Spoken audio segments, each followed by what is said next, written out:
வணக்கம். என் குருநாதர் எழுத்து சித்தர் பாலகுமாரன் சார் அவர்களை மனதார வணங்கிவிட்டு உங்களுடன் பேச தொடங்குகிறேன். இந்த வீடியோவை ஃபுல்லா பாருங்க. பிடிச்சிருச்சுனாக்கா லைக் பண்ணுங்க, கமெண்ட் பண்ணுங்க, ஷேர் பண்ணுங்க, சப்ஸ்கிரைப் பண்ணுங்க. நான் சொல்லியிருக்கேன், உங்கள்கிட்ட நிறைய வீடியோவில் பதிவு பண்ணியிருக்கேன். என்னுடைய சின்ன வயசுல நான் ஸ்கூல் டேஸ்ல படிக்கும் போதே நான் ஒரு டைரக்டருக்கு பெரிய வெறியனா இருந்தேன், ரசிகனா இருந்தேன் அப்படின்னாக்கா பாக்யராஜ் சார் தான். பாக்யராஜ் சார் மேல எனக்கு அவ்வளோ லவ் இருக்குன்னு சொல்லியிருந்தேன். அவ்வளோ லவ் இருக்குங்கிறத பாக்யராஜ் சார்ட்டையும் சொல்லியிருக்கேன். ரொம்ப ரொம்ப தேங்க்ஸ் ராம்ஜி அப்படின்லாம் சொல்லுவார். அடிக்கடி அவரே பேசுவார், என்ன ராம்ஜி ரொம்ப நாளாக பேசலை அப்படின்னு பேசுவார். நான் பேசினாலும் அவர் அரை மணி நேரம் பேசிட்டு போனாங்க. நான் எழுதிய கட்டுரைகளெல்லாம் படித்து ரொம்ப வியந்திருக்காரு. என்கிட்ட கொடுத்த 4.5 மணி நேரம் பேட்டி தான் என் வாழ்க்கையிலே அப்படி யாருமே என்னை பேட்டி எடுத்ததில்லை ராம்ஜி அப்படின்னு சொல்லி என்னை பாராட்டினார். இதெல்லாம் எனக்கு உண்டான சந்தோஷ தருணங்கள் விஷயம்ன்றதுனால உங்கள்கிட்ட நான் ஷேர் பண்ணிக்கிறேன் நண்பர்கள்கிட்ட. அவ்வளோதான். பாக்யராஜ் சார் ஒரு படத்தை எப்படி 2 விதமாக எடுத்திருக்காருங்கிறத தான் உங்கள்கிட்ட சொல்லணும்னு ஆசைப்படுறேன். புதிய வார்ப்புகள் அப்படிங்கிற திரைப்படம் தான் பாக்யராஜ் சார் ஹீரோவாக நடித்த முதல் படம்.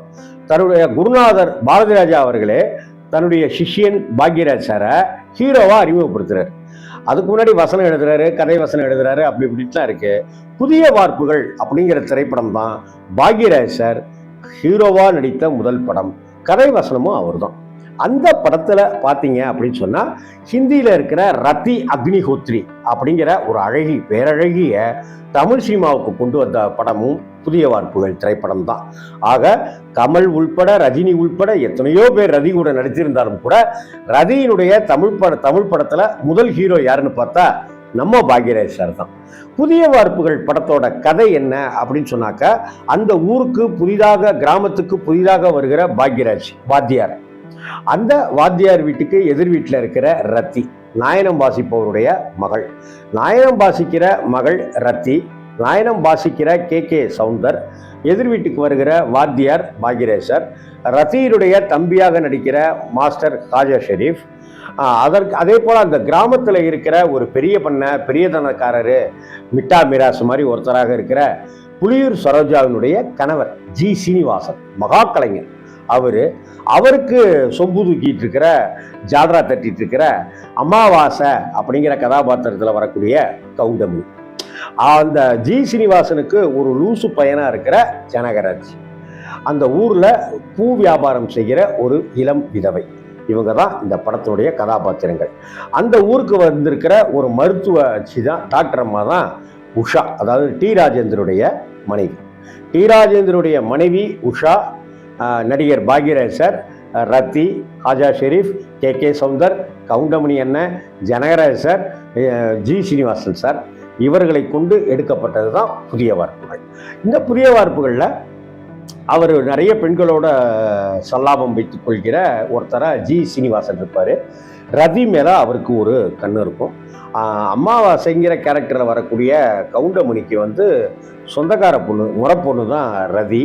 ஒரு கட்டத்தில் அப்பாவும் இறந்து விட, காதல் பற்றிய விஷயங்களும் அங்கே ஊருக்கு தெரிய, அதை அடுத்து அப்பாவும் இறந்துடுவார். ஊரை விட்டு போகக்கூடிய சூழ்நிலைக்கு பாக்யராஜ் தள்ளப்படுவார்.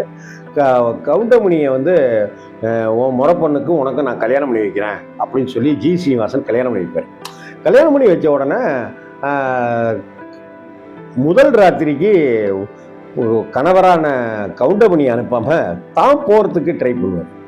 அப்போதான் அது வரைக்கும் அவர் செஞ்சிட்டு இருக்கிற அத்தனை அட்டூழியங்களுக்கும் சொம்பு தூக்கிட்டு இருக்கிற, ஜால்ரா அடித்து கொண்டிருக்கிற, சாட்சியாக இருக்கிற கவுண்டமணி கதாபாத்திரம் மனசுல ஒரு கோபத்தை, வன்மத்தை ஏற்படுத்திக்கும். இந்த சமயத்துல பாக்யராஜ் சார் திரும்ப வர, அவரை ரதி ஜி சீனிவாசனை கொன்னுடுவாங்க. அந்த பழியை தான் சுமத்துறதுக்கு தயாரா இருக்கேன் அப்படின்னு சொல்லிட்டு அந்த ஊர்ல தீப்பந்தம் கொளுத்தி அந்த இது நடக்கும். அதுல உள்ள போட்டுருவாங்க. கவுண்டமணி நான் கட்டின தாலியை நானே எடுத்துடுறேன் அப்படின்னு சொல்லிட்டு தாலியை அறுத்துருவார். தமிழ் சினிமாவில் இப்படி தாலியை அறுக்கிறதெல்லாம் பெரிய விஷயம். தாலி அறுத்துருவார். தன்னுடைய மனைவியாக இருந்த தாலியை எடுத்துட்டு அந்த ரதியை கூட்டிகிட்டு பாக்யராஜிட்ட போய் ஒப்படைச்சி, நீங்கள் 2 பேரும் போங்க அப்படின்னு சொல்ல, பாக்யராஜ் ரதியையும் ரதியோட தம்பி காஜா ஷெரீஃபையும் கூட்டிகிட்டு போவார். அந்த ஊரில் இருக்கிற அந்த இளம் விதவை அங்கே நிற்பாங்க, கவுண்டமணி அங்கே நிற்பாங்க. அந்த இளம் விதவைக்கு வாழ்க்கை கொடுக்குற விதமாக கவுண்டமணி அவன் கூட்டிக்கிட்டு ஊருக்குள்ளார போவார். அப்படிங்கிறதான் புதிய வார்ப்புகள் படத்துக்கான கதை, கிளைமாக்ஸு எல்லாமே பாக்யராஜ் சார் தான் கதை வசனம்.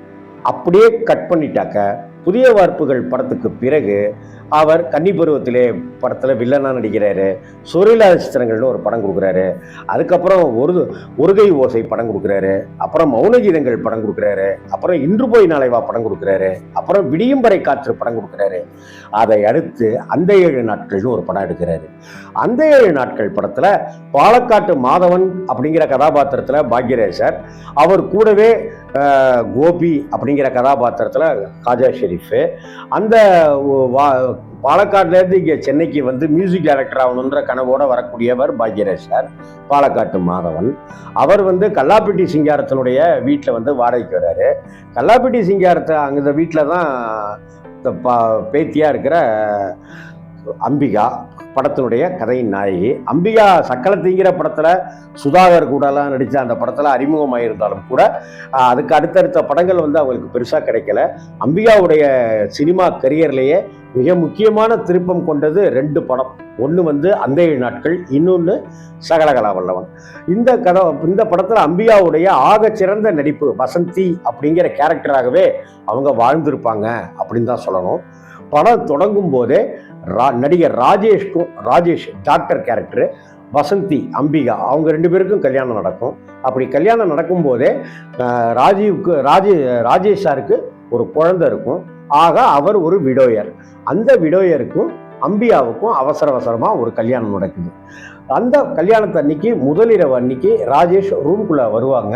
அப்போ அவங்க மயங்கி சரிஞ்சிருவாங்க. ஏன் மயங்கி சரிஞ்சிருக்காங்கன்னும் போது அயற்சி, டயர்டு, கல்யாண ஆசதி அப்படின்னு சொல்லி வீட்டில் இருக்கிறவங்கள்ட்ட சொல்லிடுவார். அவங்க மயக்கம் தெளிஞ்சு எந்திரிச்ச உடனே வீட்டில் இருக்கிறவங்கள்ட்டலாம் நீ டயர்டில் தான் மயங்கியிருக்கேன்னு சொல்லியிருக்கேன், ஆனால் நீ சூசைடு அட்டன் பண்ணினேங்கிற விஷயம் எனக்கு மட்டும்தான் தெரியும். எதுக்காக அப்படி செஞ்ச, என்ன காரணம், கொஞ்ச நேரத்துக்கு இந்த விஷயத்தை பெட்ரூம்லாம் நினைக்காம, நான் உன் புருஷன் அப்படின்ட்டுலாம் நினைக்காம, என்னைய உன்னோட நல்ல ஃப்ரெண்டுன்னு நினச்சி உன் மனசில் இருக்கிறதெல்லாம் சொல்லு அப்படின்னு ராஜேஷ் சொல்லுவார். அம்பிகா சொல்லுவாங்க. ஃப்ளாஷ்பேக் ஆரம்பிக்கும். பாக்யராஜ் சாருக்கும் அம்பிகாவுக்கும் இருக்கிற லவ், அதற்கு அடுத்து அவங்க கல்யாணம் பண்ணிக்கலான்னு எடுக்கிற அந்த முடிவு, அந்த முடிவின் அந்த கல்யாணத்தின் போது நடக்கிற ஒரு சண்டை, அந்த சண்டையில் அவர் தலைமறைவாகக்கூடிய சொந்த ஊருக்கே போகக்கூடிய ஒரு நிலைமை, இதையெல்லாம் அடுத்து இவங்களுக்கு உடனடியாக அம்பிகாவுக்கும் ராஜேஷுக்கும் கல்யாணம் வச்சிடற இந்த விஷயம். இப்படி இருக்கும்போது எனக்கு கொஞ்சம் எங்கள் அம்மா இறந்து போகிற இன்னும் ஒரு வாரம் தான் எங்கள் அம்மா உயிரோடு இருப்பாங்க. ஆஸ் அ டாக்டர் அவங்களுடைய பையன் எனக்கு நல்லா தெரியும். அவங்களுடைய நிம்மதிக்காக தான் நான் அவனை கல்யாணம் பண்ணிக்கிட்டேன், அவங்க வற்புறுத்தலுக்காகத்தான். ஆனால் எங்கள் அம்மா இன்னும் ஒரு வாரத்தில் இறந்து போயிடுவாங்க. அந்த ஒரு வாரம், அந்த 7 நாட்கள் நீ இங்கே மனைவியாக நடிச்சிட்டு, அதுக்குள்ளார உன்னுடைய காதலன் எங்கே இருந்தாலும் தேடி கண்டுபிடிச்சி கொண்டு சேர்க்கறது என் பொறுப்பு அப்படின்வாரு. தெய்வாதீனமாக பாக்யராஜ் சாரை ராஜேஷ் சந்திப்பார். இவர் தான் தன்னுடைய மனைவியினுடைய காதலன் அப்படிங்கிற விஷயம் தெரிஞ்சிடும். தன்னுடைய மனைவியவே அவருடைய காதலன்கிட்ட சேர்க்கறதுக்கு உண்டான கிளைமேக்ஸ் நோக்கி படம் போகும். இது எப்படிப்பட்ட விஷயம் அப்படிங்கிறத நீங்கள் பார்த்தேன். கிளைமேக்ஸில் மேலே மாடிக்கு கூட்டிகிட்டு வருவார். அட்வான்ஸ் தரத்துக்கு தான், படத்துக்கு மியூசிக் போடுறதுக்கு சான்ஸும் கொடுத்து இப்போ அட்வான்ஸ் கொடுக்கறதுக்கு தான் ராஜேஷ் சார் வந்து ப்ரொடியூசர், அவர் வந்து நம்மளை கூட்டிகிட்டு போகிறாரு அப்படின்னு மியூசிக் டைரக்டராக இருக்கிற பாக்யராஜ் சார் நினச்சிக்குவார். ஆனால் மேலே மாடிக்கு போனாக்க அங்கே அம்பிகா இருப்பாங்க, தன்னுடைய காதலி இருப்பாங்க. தன்னுடைய காதலி தான் டாக்டர் ராஜேஷனுடைய மனைவி அப்படிங்கிற விஷயம் தெரிய வரும். நான் இங்கே கூட்டிகிட்டு வந்தது இதுக்காகத்தான். நான் தயாரிப்பாளர்லாம் கிடையாது, சினிமாவுக்கு எனக்கு சம்மந்தம் இல்லை, நான் டாக்டரு, இது மாதிரி அப்படின்னு எல்லா விஷயத்தையும் பாக்யராஜ் சார்கிட்ட சொல்லுவாங்க. ஆனால் நான் கூட்டிகிட்டு போகிறதுக்கு தயார் தான், ஆனால் எனக்கு என்னுடைய வசந்தி பழைய வசந்தி ஆகிட்டு வரணும் அப்படின்னோடனே, எனக்கும் அவளுக்கு செக்ஸு நடந்துருச்சுன்னு சொல்கிறியா நீனு? சேச்சா அப்படிலாம் நான் நினைக்கல சார். ஆனால் நான் வசந்தியை காதலிக்கும் போது தாலி கிடையாது, ஆனால் இப்போ வசந்தி கழுத்தில் தாலி இருக்குது, வசந்தி அந்த தாலியாரு அப்படின்னு. ஆனால் ஒரு பெண்ணால் தன் கழுத்தில் இருக்கிற தாலியை அறுக்க முடியாமல் போயிடும், தாலி சென்டிமெண்ட். வசந்தி பாவம் ஒரு பொண்ணு, அதனால் முடியல. நீங்கள் தான் 20ஆம் நூற்றாண்டை பற்றிலாம் பறிஞ்சிங்க இல்லையா, அதனால் நீங்கள் அறுத்துறீங்க சார் அப்படின்னு. நீங்கள் தான் பண்பாடு கலாச்சாரம் பற்றிலாம் பேசுனீங்கல்ல, நீங்கள் அறுத்துறீங்க சார், அறுத்துறீங்க, அது வெறும் கயிறு தானே, அறுத்துறீங்க அப்படின்னு சொல்லி பாக்யராஜ் சார் சொல்ல ராஜேஷ் போய் அதை அறுக்கிறதுக்கு போக அவருக்கும் அறுக்கிறதுக்கு மனசு வராமல் அறுக்கிறதுக்கு போக அம்பிகா தடுத்து அவரை தள்ளிவிட இதாண்ட நம்மளுடைய பண்பாடு, இதான் சார் நம்மளுடைய கல்ச்சர். இந்த 20ஆம் நூற்றாண்டிலே எது வேணாலும் எப்படி வேணாலும் மாறிடலாம், ஆனாலும் முன்னும் மூணாவாது சாரே, இதான் நம்முடைய தாம்பத்திய தத்துவம் அப்படின்னு சொல்லிட்டு வர மிஸ்டர் அண்ட் மிஸ்ஸஸ் ஆனந்தன் அப்படின்னு சொல்லிட்டு அவர் கிளம்பி போவார். அதான் அந்த இடத்துல என்னுடைய காதலி உங்களுக்கு மனைவி ஆகிட்டு வரலாம், ஆனால் உங்கள் மனைவி ஒருபோதும் எனக்கு காதலி ஆகிட்டு வராது சாரே அப்படின்னு சொல்லிட்டு அந்த வீட்டிலேருந்து கிளம்பி ஹார்மோனிய பொட்டியை தூக்கிட்டு அப்படியே போவார். கதை, திரைக்கதை, வசனம், டைரக்ஷன் கே பாக்யராஜ் அப்படின்னு போடும்போது தேட்டரே கைத்தட்டுச்சு. வலிக்க கைகள் சிவக்க கைத்தட்டுச்சு. புதிய வார்ப்புகள்ன்ற படத்துக்கு கதை வசனம் எழுதினதும் பாக்யராஜ் சார் தான். அந்த நாட்களுக்கு கதை வசனம் எழுதி டைரக்ட் பண்ணி நடித்ததும் பாக்யராஜ் சார் தான். ஆனால் அந்த பாக்யராஜ் கவுண்டமணியே தாலியை அறுத்துடுறாரு, ரதியை அனுப்பிச்சி வைக்கிறாரு. ஆனால் இந்த படத்தில் அப்படி மனைவியையும் அம்பியாவும் தாலியை அறுக்கலை, ராஜேஷ் கணவராக இருக்கிற ராஜேஷும் அம்பியாவுடைய தாலியாக இருக்கிறார். இதான் சார் பண்பாடுன்னு இங்கே சொல்கிறாரு. அதுவும் நம்மளால் ஏற்றுக்கொள்ளப்பட்டது. அந்த கதையும் கிளைமாக்ஸும் தாலியை அறுத்து கணவனோடு காதலனோடு ஓடுகிறதுக்கு கணவன் சம்மதிக்கிறான், கவுண்டமணி கேரக்டர் சம்மதிக்குதுங்கிறதும் மிகப்பெரிய தாக்கத்தை ஏற்படுத்திச்சு புதிய வார்ப்புகள். அதே போல் இந்த படமும் அந்த 7 நாட்கள் படமும் நமக்குள்ளார பெரிய தாக்கம் ஏற்படுத்திச்சு. படம் நீங்கள் அந்த 7 நாட்கள் படத்தை நீங்கள் இதுக்கு முன்னாடி நீங்கள் எத்தனை தடவை பார்த்துருந்தாலும் சரி, இந்த தடவையும் பாருங்கள், உங்களுக்கு ஒரு ஃபீல் கிடைக்கும். என்னன்னாக்கா, ஐயோ பாக்யராஜும் அம்பியாவும் சேர்ந்துடணுமே, பாக்யராஜும் அம்பியாவும் சேர்ந்துடணுமே அப்படின்ற ஒரு எண்ணம் நமக்குள்ளார இருந்துக்கிட்டே இருக்கும். ஆனால் கிளைமாக்ஸில் பாக்யராஜ் இப்படி 2 பேரையும் சேர்த்துட்டு வர சார் அப்படின்னு சொல்லிட்டு வருவார்ல, இதான் சரியான கிளைமாக்ஸ் அப்படின்னு சொல்லுவோம். அந்த புதிய வார்ப்புகள் கிளைமாக்ஸ் கொடுத்த பாக்யராஜ் சாரை அந்த கிளைமாக்ஸையும் நம்ம ஏற்றுக்கிட்டோம். அந்த நாட்களில் இந்த கிளைமாக்ஸ் கொடுத்ததையும் நாம் ஏற்றுக்கிட்டோம். இதுதான் பாக்யராஜ் அப்படிங்கிற திரைக்கதை மன்னனுடைய வெற்றிக்கான சூட்சமும் சூத்திரம் அப்படின்னு நான் நினைக்கிறேன்.